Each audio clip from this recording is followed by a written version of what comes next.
Hello and welcome to Pints and Quarts, a show presented by Craft Beer Nation. Today is March the 12th, 2015, and our guest this episode is Trevor Carmick. He is the artist behind Beer Labels in Motion. Our show tonight is again sponsored by our friends at craftbeveragejobs.com. Check them out online for jobs in the beer, coffee, and wine industry. We want you to stick around for our conversation with Trevor, so get your beer in a glass and get comfortable. Actually, while the music's playing, now would be a great time to take a few seconds and subscribe to our YouTube's, Stitcher, or iTunes channel.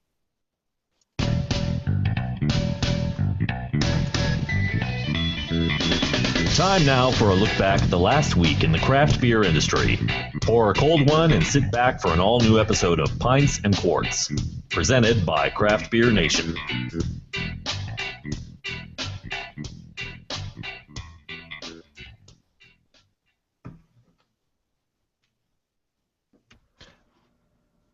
All right, everybody, we're back, and we've got Trevor Carmick with us tonight. We've also got a smaller panel, just Gil, Randy, and myself here tonight, so looking for an interesting conversation with Trevor. Trevor, take us through a little bit. Well, first, hello and welcome. Hey, thanks for having me. All right. You almost got my name right. It's Trevor Carmick. Carmick, not Close. Camrick. Yeah. Carmick. Yeah. Carmick. C-A-R-M-I-C-K. So I'm going to ruin that all night, I'm sure of it. So. Trevor Carmick. Trevor, take us a little bit through some of you. If you guys haven't seen this, Trevor makes these animated beer labels. You have to have seen them. I think did you win an award or were some kind of blog of the year or top 25? It was Time Magazine named me. I was one of the top 25 bloggers of 2013. Fantastic. Well, the artwork just jumps right off of the webpage when you look at it. It's those animated beer bottles and graphics. We've got a couple of them on the event here, but take us through kind of your process and where did you come up with the idea and the background into that? It all started a couple years ago when after work, every once in a while, I'd play around with After Effects and do a couple tutorials here and there. And there is one plugin where you could take a picture and wrap it to like a cylinder shape. And I thought, what if you could wrap to a beer bottle? Would that be possible? Would I be able to sell it? So I did it. The first one I did was a Pretty Things bottle. And I did it. I got the inspiration from Cinegift from Dogfish Head. They did it a couple years ago. Some artist from New York City pulled it together. And it was Sam from Dogfish brewing beer, but they had isolated just little bits of the picture. They were brewing like a strawberry beer, so he was like throwing the strawberries into the mash, and they had just isolated his hands on the strawberry, and everything else was frozen in time. And I thought it was so mesmerizing. Everything looped. You could look at it forever and just lose track of time. And I always wanted to do something like that, but I never found the time to go out with a camera, take a picture, and shoot something. And so when I did this test with the beer bottle label, it's like the hard work was already done for me. I had the picture of the bottle, the label had already been animated, not animated, but put together, and all I had to do was make it move. So in my mind, it was something fairly simple, and I didn't think much of it. I showed a coworker, and he said, "That's amazing. You should put that online. You should start a blog. Put it up on Tumblr." I was like, no, I just do it for myself. And I made a couple more, and he kept getting on my case about it. And eventually, I put it up there, and soon after that, it really exploded in popularity. I was surprised. Have the breweries been positive in their response to you? I mean, nobody's like, "Hey, man, you're messing with my copyrighted stuff," or are they good sports about it? No. A lot of them, it's fun because I like to share them and then see how fast they pick up on them. A lot of times, I've never asked permission to do a label. So when I put it out there, I think it's really fun to see like how long until, say, their Twitter picks up on it, or they post it on their Facebook or retweet it. And one of the big ones that first did it was Stone. And I thought when they retweeted my tweet saying, "Hey, I just put this label out there," that was amazing, I thought. But yeah, so far I've never had a brewery come to me and go, "Hey, stop what you're doing. How dare you give us publicity like this?" Yeah. How dare you make us look good? Yeah. Who are you to be our fan? What was that? They wouldn't complain about having you as a fan, right? Oh, yeah. Yeah. So, I mean, what kind of time do you have invested in each one of these? I imagine it's a labor of love. So. Yeah, it's hard to keep track because I'll put in like a couple hours here and there every night. Every once in a while, I'll have like a label that I really want to get out, say for like a holiday, so I'll put in like a Saturday working on it. It's really tough because a lot of times I'll have an idea for a label and I'll start like getting in there, picking apart the layers, and I'll find like another little nuance that I hadn't noticed before, and I'll want to animate that. And it's really hard to just say, okay, I'm done. I'm going to post it. I won't touch it anymore. Like it's really hard to come to an end. Like I just want to keep tweaking forever.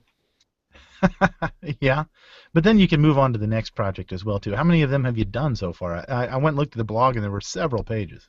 Yeah, I think I'm up to 47 or 48. Yeah. It is addicting, right? Because I know his feeling. Like you go back to the old ones, and then you realize you could have done this, and then you go and try to change. It's just it can become vicious circles very quick. Yeah, especially too because since when I first started, Tumblr had a 1 megabyte limit in terms of the GIF size, so that really limited to the size and duration. And then they upped it to 2 megabytes, which made things a lot easier. So I go back to some of like the earlier GIFs that I made and think, oh, I would have had like an extra 2 or 3 seconds to play with now. Have any of the breweries reached out directly to you to do something for them so that they could put on their site? Yeah, I've had a couple. One of my favorite local breweries, Pretty Things, reached out to me and they said, hey, as soon as your Jack Dwyer came out, we're on vacation or doing business overseas, and we started getting all these emails and tweets and everything saying, oh, look, Jack is on this Beer Labels in Motion site, and they didn't have time to check it out until they got back to the States. And they're like, oh, wow, hey, he's local too. And I had known him from beer festivals and everything, and they got in contact with me and paid me for a couple labels for a couple of their events. Nice. So labor of love paying off there. Yeah, surprisingly, going from something I just did kind of like after work as fun and little experiments to, actually a ton of people seeing it and then paying me. Yeah, pretty amazing. Well, I gotta say, I'm surprised that that Dogfish Head hadn't reached out to you with the one you did for them with the fish going Shark, around. Yeah. the shark. Yeah. Like that could be all over their website, man. I mean, that's probably one of my favorite ones. That's my dad's favorite. Every time he brings it up, he goes, "That dogfish goes swimming around the glass. It looks real." Well, I mean, Yeah. because the way you did it, when the shark went around, it like magnified and then it came back down Yeah, to kind of size. sorts. Mm-hmm. Yeah, that was very well done, man. Thank you. Yeah, that one. There's a couple labels out there that I kind of looked at them and like that was one example where there's not a whole lot going on with the dogfish label. It's not like some of the others. So that was kind of like a challenge. Like, how can I take this and do something with it? Another one was the Magic Hat. People were like, "There's nothing on the can to animate," and I was like, "That's the challenge. Like, I want to see how much I can put into it and make it move." And not only did you do one, but you did two for that can, right? Yeah. It's the same animation, just two different places. One I had taken a picture on a hike on top of a mountain, and the other one was just stock imagery of a beach that I kind of tweaked and everything and put it on there. Yeah. So do you pick beer cans to animate based on your tastes, like some of the stuff you like to drink kind of thing, or do you look for interesting artwork? My number one rule is I don't want to animate a beer that I've never tasted. That was just kind of like a little personal rule, and then it got magnified when I met a local beer shop, and she was saying, "Oh, you're the Beer Labels in Motion guy. Do you know we actually have people coming into the store and asking if we have certain beers after you've posted about them? Like, oh, the Beer Labels in Motion guy wrote this about the beer. I want to try it." And after I heard that, it kind of put on the pressure to go, okay, I only want to put out beers that I would drink and enjoy. I don't want people going out there and saying, "Oh, the Beer Labels in Motion guy recommended this beer," and have it be something terrible. Do you guys get clown shoes in your area at all? Yeah, we do clown shoes. I love clown shoes. Oh, they have some awesome labels. Yeah, they have some label like El Luchador and some one of those would be some funky labels to work on it. I could see the El Luchador doing like. I want to see you. One of 13 the, rated too. Clown shoes beers. I forget what it was called. It was the one where they give back to like pet charities. I want to see you put that muffin top label in motion. Yeah. No, I'm not sure I do. I'm not sure I agree with you. They actually got a new artist. They've been changing a lot of their labels. Oh, really? Same kind of style, yeah. Kind of like I think he was a former comic book artist. I think the muffin top is still the same, but I know a lot of their other labels are different. Maybe it's just the new beers. Well, Yeah, you wouldn't think they'd mess with the brand too much. Although, if you look at Dogfish Head, they seem to release. They change. They enjoy changing their labels. hmm April Hop has a different label every year, and Mhm. you go in the pumpkin or the yeah, pumpkin. the pumpkin had a totally different label this year.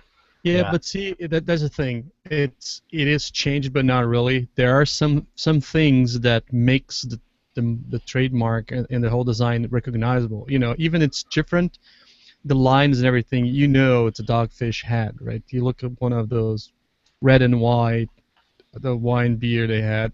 You kind of there's a vibe. I don't know how to explain it, but there are some things with when you do with design that even if it's so different, you still recognize the brand, which is not very easy to do. Yeah, I've seen their new Apricot label, but I didn't see any of the pumpkin this year. It was all the old labels around here in Boston. The new Well, one had the Yeah. Yeah, I saw it in ads, but I never actually saw it in any stores. Maybe some distributor just kind of shoveled off last year's pumpkin head. oh, we have this. We'll just hold it till next year. They'll know they'll never know the difference. Something you had said there a minute ago kind of clicked on me there. When that is, I was kind of thinking that breweries would want to come to you for the interesting art, but there's a popularity to your blog and the things that a viral nature of posting about that it's really an outreach kind of thing as well. So they'd pay you to make the label, but they get the exposure from it as well too. So I hadn't thought about that, but yeah, you're saying people come in and say, hey, I saw this beer label on his website. I'd like to get a 6-pack of that. That's interesting. Yeah, I never saw it as a review, but I guess I do reviews. I just saw it as like a little quote to kind of add something, just so I'm not just throwing out a picture. Yeah. So you're probably not in the market to animate Bud Light labels and so. No. Although I was approached by an ad agency that does the Budweiser account, and they had reached out to me and said, "Hey, we really like what you're doing. We want to do something for our own Tumblr page. We don't want to hire you or anything, but we want to give credit where credit is due." Which I thought it was actually pretty nice of them to say that. Oh, so they're actually going to do their own thing, but say inspired by Trevor Carmick? Yeah, it was. I'd say a year ago they did like the Brewmaster series. I think it was like a mix 4 6-pack. hmm But yeah, on their Tumblr page, there's like a little note that said, inspired by Trevor Carmick, his Beer Labels in Motion. Well, that's actually kind of right there. I know, I was surprised. Yeah, I'm still not going to buy that 6-pack, but Yeah, it's only a matter of time before they test your craft beer loyalty and come directly to you and say, "Hey, Trevor, we want you to do this animated label for Busch Light." Yeah. or worse, they animate the Busch Light label and then trademark the process. Yeah, there Right. you go. Just screw Trevor right on out of the business, man. That sounds Can't more do like this it. anymore. We've trademarked the process. Well, this is. Go ahead. I was just about to say, I think it's cool how you started doing this just as like a a little hobby or whatever, and it's grown to what it is today. I mean, to the point. And we lost Randy. Yeah.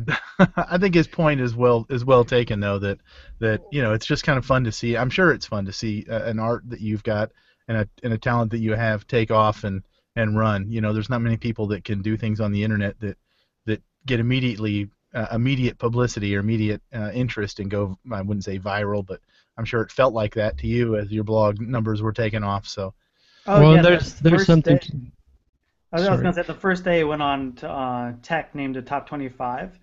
It was really hard to work that day because I just kept checking Google and Analytics, like seeing how many people were on there. I think the highest was 250 at 1 minute, and just watching it skyrocket. I'm getting emails left and right.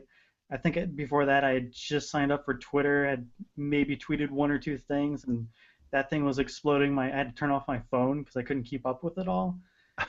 Yeah, it was a pretty crazy day. and then your web hosting said, "Man, you're not paying us enough money, so you up your server here." There's a big thing with design too. I mean, everything we look around, everything is visual, and labels are an important thing in every business. And on our case, craft beer, I mean, how many times have you walked into a bottle shop or a place and you get drawn to a label rather than, maybe I never tried a beer, but that label is so cool. Maybe I would give it a shot. It is important, and I mean we see in all, I mean this last couple of years how many lawsuits and names and brands and colors, and because you have a little banner over there. So yeah, it's a big part of the business, even if it's not the soul of it, but it's very important. So Yeah, no doubt, marketing is important. So, hey, let's transition a little bit here. Randy, it looks like he's connected back up here again. Randy, are you up to speed to take us through the Full Sail brewing employees issue? Yeah, so we spoke about this a couple weeks ago. We weren't on last week, but the week before that, we spoke about the prospect of Full Sail selling to a venture capital company. And as we all know, Full Sail was an employee stock-owned company, and they were approached by Encore Capital and another organization called Oregon Craft Brewers Company. They were approached with a sale opportunity, and the owners of Full Sail, basically put it to a vote with their employees, and they decided to sell. And the interesting thing here is, I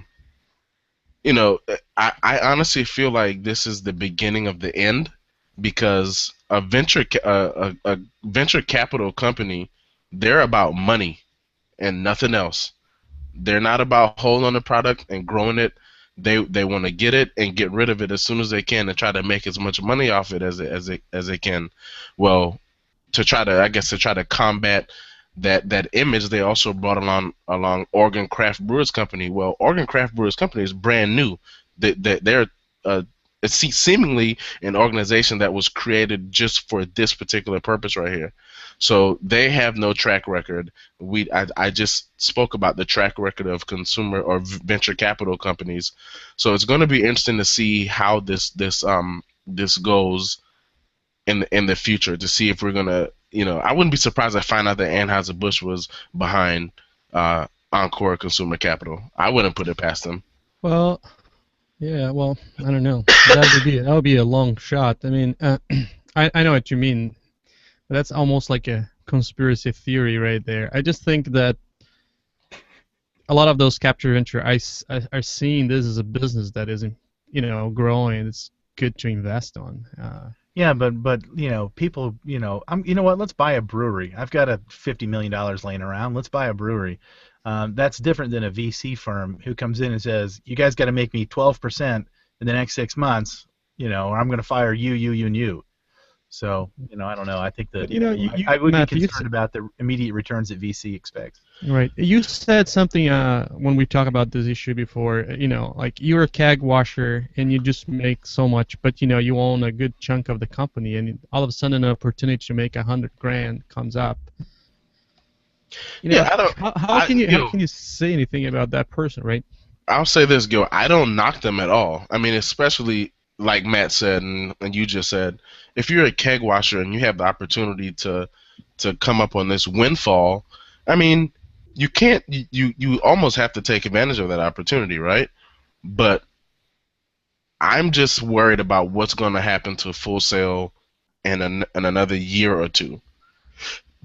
I mean, now that it's out of the employees' hands, now that it's out of Irene Fermat's hands, I mean, what's going to happen when a venture capital company gets approached by Anheuser-Busch with a price that they can't refuse? It's done. It's a wrap. Especially since Encore Consumer Capital has zero ties to craft beer. They have never done anything craft beer related. So they have no skin in the game. I know where you're coming from. And I see two ways that this kind of thing can go. One is like maybe they're gonna have a bigger reach, and some people that drinks Budweiser might start drinking Full Sail. May not be the same quality as Full Sail used to offer, but maybe a better quality beer. Either that, or they're gonna shoot their own foot, and people just going to stop drinking Full Sail altogether, and they just could move on because there's so many choices down on the market.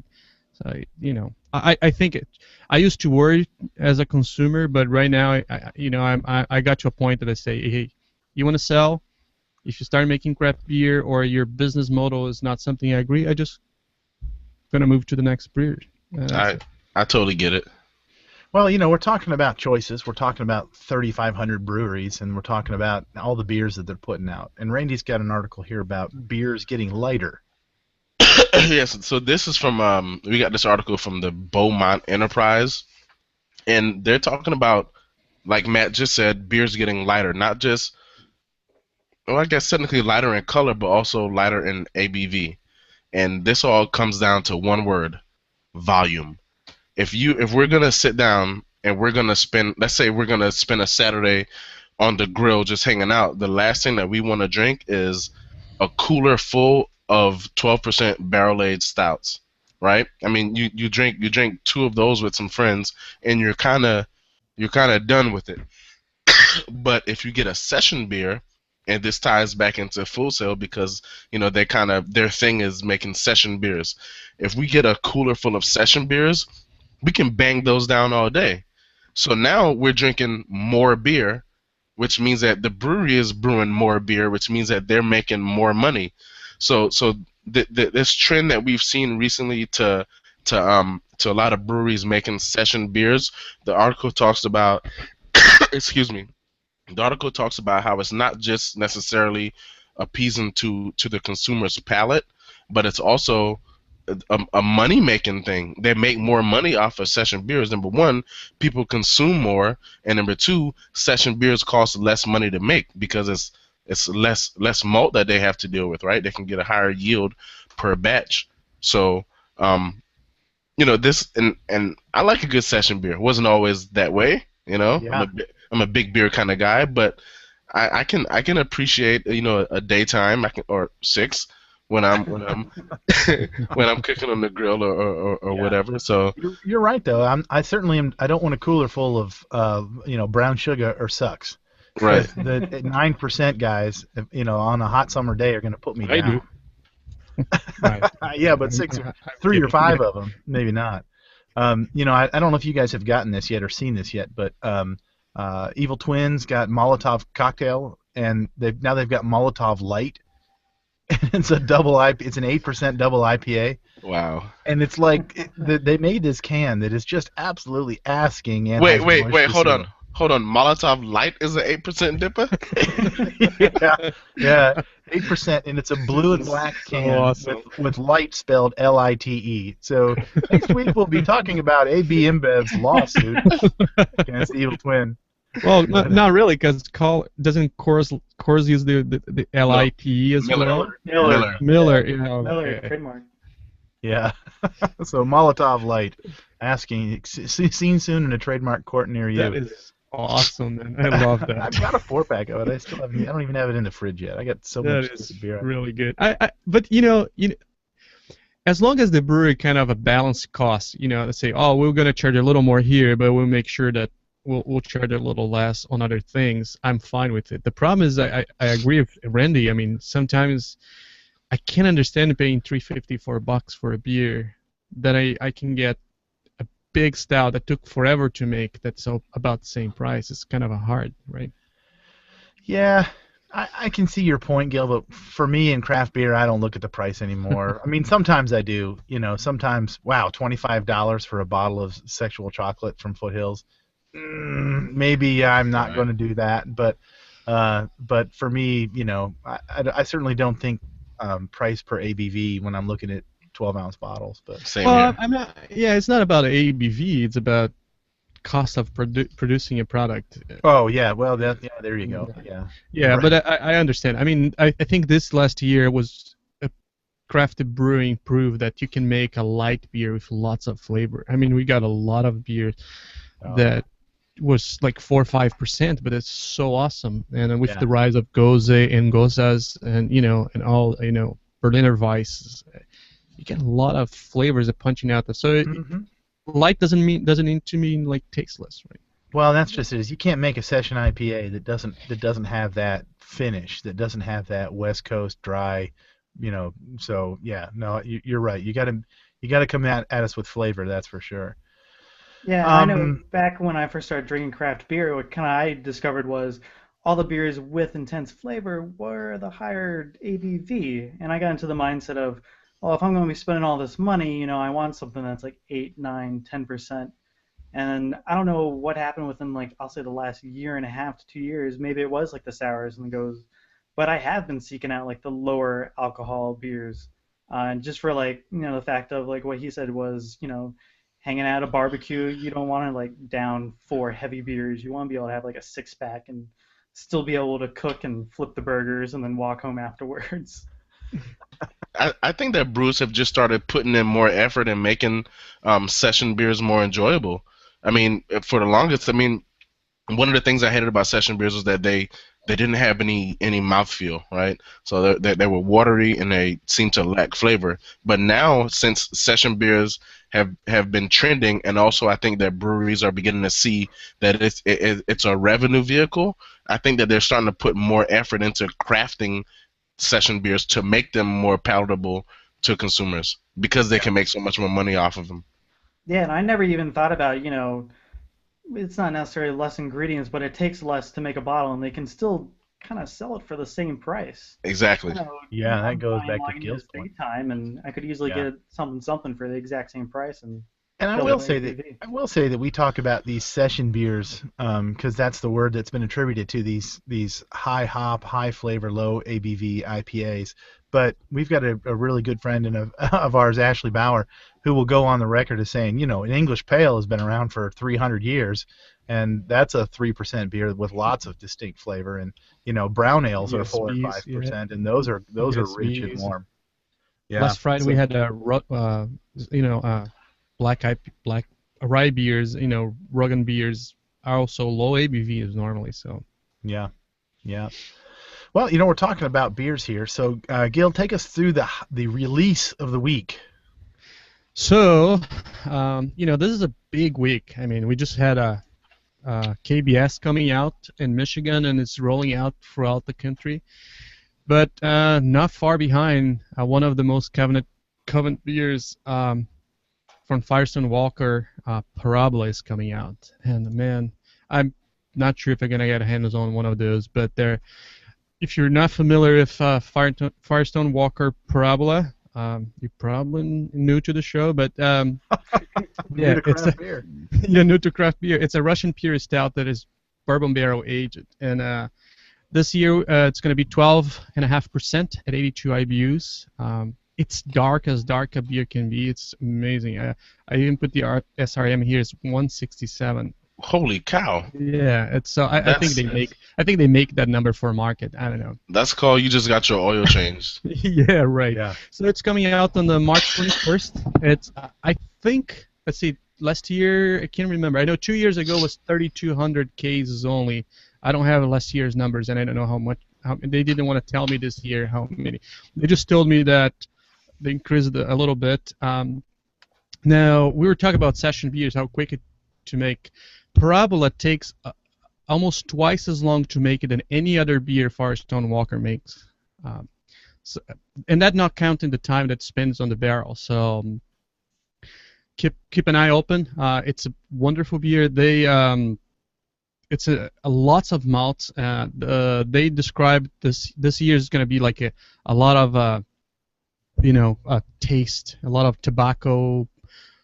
Some of the bourbon that's coming out this year, a lot of the hints of oaks, and then the flavor is going to have a lot of rich bourbon vanilla. That vanilla that not real vanilla, but the vanilla that you get from the bourbon barrels and roast malts. So they say that they put a lot of love in this year's beer, and they say it's going to be one of their best batch. So I'm excited about it. I hope I can get some. So yeah, March 21st.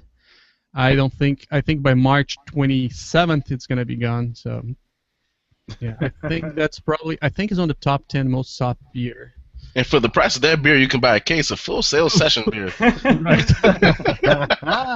Yeah, one single bomber of that, but there again, man, those are the kind of beers that you want to open with a friend, because it's worth savoring instead of I don't know. It's just the technique and the complexity of the beer. I mean, if you wanna know why some people like us are gaga about craft beer. It's you have to drink a beer like Parable, and you realize like, some people are just genius at what they do, and they can pull off a beer like that. It's just amazing. It's one of those beers where you just want to keep sipping and sipping. Never chug, just like a little sip here, a little sip there. Oh yeah. Usually thinking You about don't it. you don't want it to end. Yeah. Yeah. Hey, let's talk about the job of the week. I should have probably done this earlier, but craftbeveragejobs.com is our sponsor, and they're sister partner companies with craftbeveragemedia.com as well too. But their job of the week this week is with Glutenberg Brewing, and this kind of ought to be a little bit of a conversation for us because I have never had a gluten-free beer. Obviously, Glutenberg Brewing is a gluten-free brewery. Have you guys had gluten-free before? I had once. They're I tried to pretty good. remember who was it. Yeah, Yeah, I've Everybody had say there's pretty Glutenberg. good stuff? I think I've had 2 of their beers. really? All right. Well, maybe you qualify then. They're hiring a brewery representative for the East Coast up in the New England area, and then one for Chicago as well too. So they're trying to branch out and get some exposure in. And I think probably, I don't think celiac disease is really, it doesn't affect a lot of people, but it affects enough, and I think the gluten-free options are going to really kind of, we're going to see more and more of that coming into the market, because really, if you wanted a brewed product and you wanted it to be gluten-free, your options really for the longest time have just been ciders. So I would say that I'd like to see some creative and innovative things coming, and if you want to work for Glutenberg Brewing, check out craftbeveragejobs.com's website and apply for the job right there. Upload your resume and all that kind of fun stuff. So Dogfish has a gluten-free. I can't say the name. It's Tweezens Ale. Tweezen Ale. Tweezens Ale. That's the Ale? one. Yeah, that's the one. Mm-hmm. yeah, cool. There's also the Omission brand line. That's pretty damn good. Omission, is it Omission Brewing? Is that what it is? Yeah, I forget who owns it. It's someone else. It's not technically a craft beer brewery. They but, make a lot of lagers. Yeah, it's all Mission. Yeah. Oh, I Yeah, I gotcha. did one of their labels. I think it's like the magnet taking the O away. And Yeah, that's a yellow label. Yeah, that's their gluten. Yeah, there's a couple of variations. Sometimes it's a helicopter taking it away. But that's pretty good. If you drink it, you never would have thought it would be a gluten-free beer. It I tastes don't know, like man. nothing Helicopter medicine. taking the O away. I'm hearing animation ideas rattling around in your head there, Trevor. That would be pretty dang cool, actually. We talked a little bit about Evil Twin earlier, but this week we're going to do a review of the week, and it's from Patrick Ryan, and he is a very active poster in our Google Plus community, an all-around cool guy, and he's also into 3D printing. So if you follow Patrick Ryan, you'll see an even amount of 3D printing awesomeness and beer reviewing as well. But he reviewed Evil Twin's "I Love You with My Stout," which Randy has. I think he just drools over. Every time someone talks about a stout, he's like, "I love you with my stout." It's that. Heck yeah. But That's a great beer. Patrick writes, and we'll see if Randy agrees. This is from Patrick's his writing. Starts off with a Yes. sweet. I'm just He kidding. agrees with him right out of the can there, right out of the box. Starts off with a sweet, almost honey-like dark malt, giving way to a vinous dark fruit, and finishing with a lingering bitter and alcohol warming. That's not to say the double-digit ABV is intrusive, because it certainly isn't. Flavors are complex, changing and opening up as it warms. Big and bombastic for sure, but not overly hot, even when young. I'm going to cellar one and see how it develops. I agree 100%. And one thing I wish he would have touched on a little more is the aroma of that beer, because that's Matt. I don't know if you remember, we did a Friday night hangout, and it was my first time having Cafe Royale. Yeah. And it took me like an hour and a half to drink that bomber because I just couldn't stop smelling the beer. Oh yeah. And I Love You with My Stout gave me the same exact experience all over again. Like I spent half the time, smelling the beer when I should have been drinking it. It was just amazing. And the nose on this beer is it's you can't compare it to anything else. It's You'll have phenomenal. to be careful, Randy, though. If I remember with Cafe Royale, you let your wife try it, and she liked it and started to drink it. So Well, Yeah. Matthew, I heard that we're gonna have the Friday before Savor. It seems that we're sharing I love my stout. That's what I heard. I love you with my stout. Yeah. Let's do it. Yeah, But really. you know, my wife has expensive beer taste. Like she doesn't like anything that I give her to taste except for like big barrel-aged stouts. So I'm screwed. The things you don't want to share. Exactly.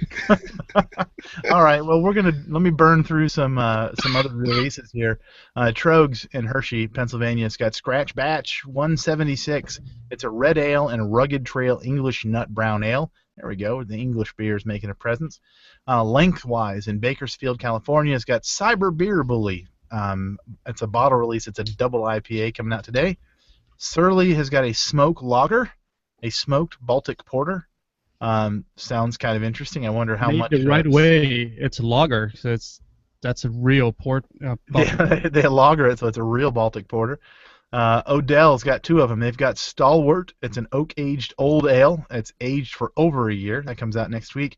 Odell's also got, and that's in Fort Collins, Colorado, Tree Shaker Imperial Peach IPA, brewed with 3,000 pounds of Colorado peaches. I don't know how many of that's in one batch, but that's a lot of peaches.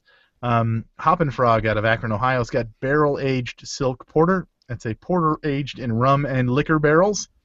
And I am not a big fan of rum, so hopefully you guys who love rum can find that one from Hoppin' Frog. What the heck did it mean, rum and liquor barrels? Yeah. Maybe they blend them, I guess. So I think they have some other barrels, like not only rum, but maybe some hard liquor or some other barrels. all right. I'm sure the internet will tell us. Yeah. Anchor has got Flying Cloud Stout. It's an Irish style export stout. Randy, were you getting ready to brew an export stout, or was that somebody else was going to brew an export stout? I can't remember. Alan. Coronado out of California has got the 2013 barrel-aged Stupid Stout. That's California only. That's coming out tomorrow. Heavy Seas in Baltimore has got Phantom Ship, and that is a Belgian-style triple. Has anybody tried theirs? We were talking about session ales earlier. They've got a session ale out now. And Yeah, it's called Crossbones, I think. Crossbones, yeah. I see they're getting It's pretty good. It's pretty good? Yeah, I had it at the brewery. It might have been dry hopped with one of their hops. But I enjoyed it. It wasn't my favorite, but I definitely would have, push it away. Yeah. All right. Flying Dog, also out of Frederick, Maryland, all down in Trevor's hometowns areas. Earl Grey Black Wheat Rarities series is coming out. I have absolutely no idea what kind of beer that is. Does anybody know anything about that? It's a black wheat. It's a wheat beer. It's a wheat beer. All right. Well, somehow they make it like a black wheat beer. Yeah. They must put tea in it too. I'm assuming. Yeah, Earl Grey. Yeah. I don't know. I mean, Stone did it with green tea in their green tea jasmine, whatever. I actually drank one of those the other day. That was really maltier than I was expecting. It was delicious, is what it was. That wasn't a complaint. Yeah. Yeah. I think their rarity series is like the drugs that Scratch Batch said they do the same. They like every so often they do. Like every 3 months they have one different. Yeah. Flying Dog has a bunch of beer out this last couple months. Yeah, they make pretty good stuff too. I like a lot of their beers too. They're the ones with the wild artwork that's the craziest label ever. There's one for you, Trevor. Yeah, I did their Raging Bitch and then the Old Bay beer, their summer beer. Which who would have thought a beer made with Old Bay seasoning would be good, but it goes perfectly with crabs. I'm just saying. Yeah, some seafood stuff. Well, that's what Maryland's all about. Maryland blue crabs. Festivals wise, we've got a couple coming up here. The 13th and 14th. This weekend is Nebraska Cask Ale Festival in Lincoln, Nebraska. You guys drink a lot of cask ales. I'm not finding. You've got to go to the big events around here to get a pin of somebody who's brewed something on cask, or fermented on cask, I guess technically. But New York City American Craft Beer Festival is also this weekend in New York, New York. Brews Best in Henderson, Nevada is looks like the 14th. Southwest Michigan Winter Festival in Jackson, Michigan. That's this weekend. Suwannee American Craft Beer Festival in Suwannee, Georgia. Come on, Parks and Recreation, man. Yeah, the beer drink run guys are probably unfriending me right now, so that's up in their woods there. Charlotte Beer Festival, Charlotte, North Carolina, and that's actually next weekend, the 20th to the 28th. And then Art of Beer Festival in Benton Harbor is March 21st. Does anybody know when Ashley's Beer Week is in Columbia? Is that next week? Is that the fall? Soda City Beer Week? Yeah, I think it might be next week. I'm not sure. It was it might be in 2 weeks because it wasn't on my. I have all the Asheville ones. All right. Hey, all right. Not Asheville, Ashley, huh?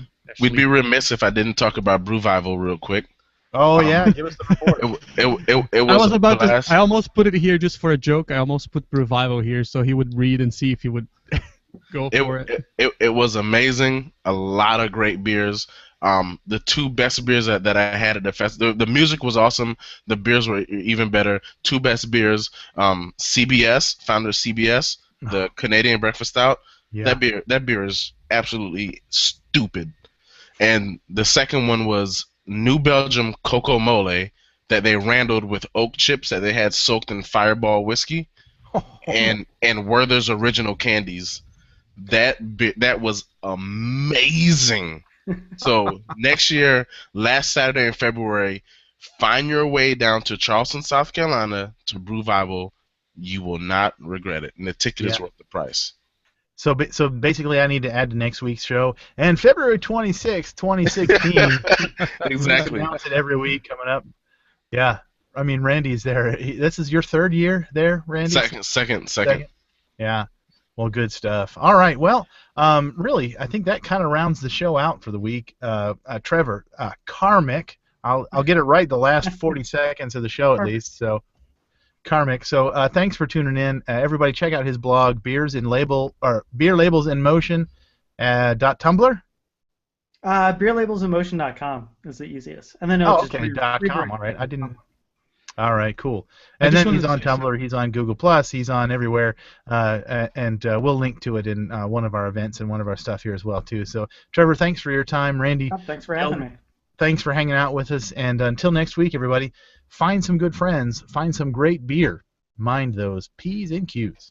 Go Innovation This has been Brewery. Pints and Quarts, brought to you by Craft Beer Nation. You can show your support for our podcast by subscribing to our content on YouTube, Stitcher, iTunes, or our website, craftbeernation.org. Thanks for listening.